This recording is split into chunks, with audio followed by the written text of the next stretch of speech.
Hey guys, it's me again. Happy Wednesday.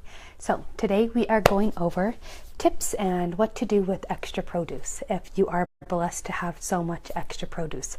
Our garden is going crazy this year, and so this stuff is fresh on my mind. And I've gotten cherries and peaches and all kinds of great deals on fruits and vegetables. So here are a few ideas. The very first one, which may seem pretty obvious, is eat it.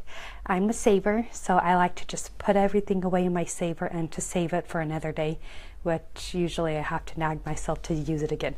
So the first step is just eat it. Enjoy a couple peaches a day, or enjoy that fresh produce. Let your kids have what they want until they get sick of the fruit, and just really enjoy it. The second one is to freeze it. This is, other than eating it, this is probably the easiest thing to do with it all. Wash it, cut it, freeze it. I just put all my stuff in frozen Ziploc gallon bags or quart bags, and I put in the freezer. And I know typically they say it only lasts 3 to 6 months, but I've used fruits that have been frozen for over a year without any issues. The only thing is you get some white ice in it from the moisture, but most of the time I use that fruit for either to go in my oatmeal or into smoothies, and you can't even tell that there is the ice chunks. I'm not just eating it plain. So that's another option, is to always freeze it. Make sure you have room in your freezer for it. I've started running out of freezer room this is summer, so I've been trying to eat our stuff fresh a lot more. Another idea is cook and bake with it. Now, if you're not sure what to cook or what to use it for, Pinterest is awesome. I can't tell you how many times I went on to Pinterest this summer, and looked up zucchini recipes, squash recipes, peach recipes, cherry recipes, just to learn how to cook and use all this extra produce that I had. And then some of the recipes, like I found a really good yellow squash muffin recipe that I loved. And so what I had to do with it is chop up the squash into 4 cups. And so what I did is I still had all that extra squash, and we had tons of muffins.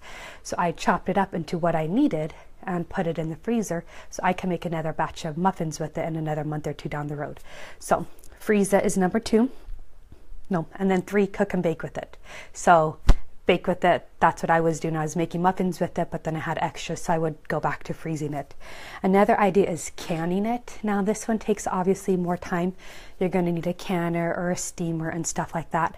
I haven't done any canning this summer yet with anything. I'm going to do some salsa in a little bit. But that's another option. You just want to make sure you follow the guidelines for that to do it safely. And that will last 2 to 5 years on your shelf life. So that's where you could use that produce for your long-term food storage, which is great. And then the very last one is dehydrated. So this also takes more time, not as much time as canning it, and a little bit more time than freezing. You still want to wash it and cut it all up and then put them in the dehydrator. If you have a dehydrator, if you don't have one, you can do it in the oven. I haven't done it in the oven for a couple years, so I don't remember the specifics, but again, Pinterest it, and there's plenty of information out there for how to dehydrate, fill in the blank on Pinterest, and you can just use the oven with that. Wait until a cooler day, because you're going to heat up your house doing it. But once it's dehydrated, then you can go ahead and eat it, or if you package it in seal-tight containers in your pantry, it won't last too long, maybe a month or 2. But I've seen people where they dry can it into a mason jar, and then it lasts for longer on the shelf. So again, go ahead and Pinterest that. Google it. There's all kinds of information. I've seen tons of posts out there. If you follow my Pinterest board about food storage, you should be able to scan through there and find some dry canning or other canning recipes.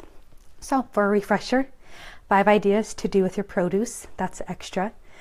Eat it, freeze it, cook it, bake it, give it away. I guess I didn't add that on the list.